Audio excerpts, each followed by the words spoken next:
Paggising sa umaga, wala pang text kundi sa aking sinta. Ilang beses tinawagan, ang boses di maintindihan. At nang kami pagkikita, tatagpuan tinagda niya. Ilang oras na ko doon, ngunit wala pa siya. Bigla ko siyang tinex, please punta ka na.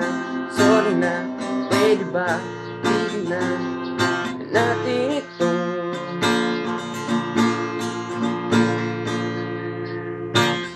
Away ba din? Ba't di makaintindi? Away ba din? Ba't di pa tayong magbati?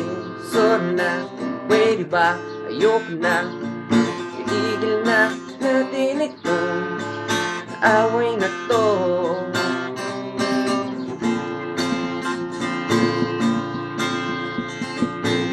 At nang kinabukasan, ex niya na pag-usapan. Di ako nakikinig dahil ako'y nasasaktan.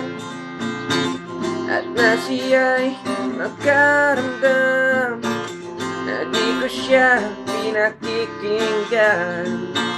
Bigla-bigla na lang niya ako hinirapan.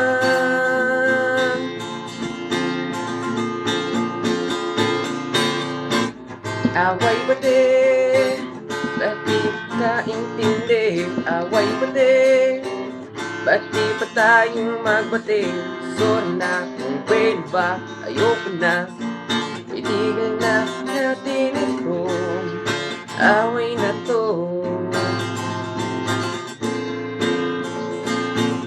Gusto ko lang malaman mo na nasasaktan ako sa tuwing binabanggit mo mga ex-BF mo. Sanay na rin kasi ako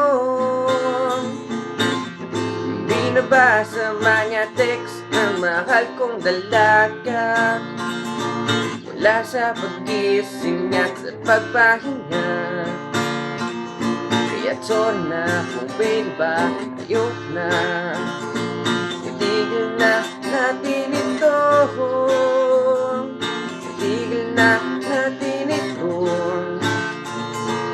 Itigil na natin ito.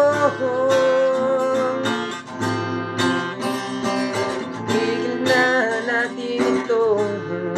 Away na to.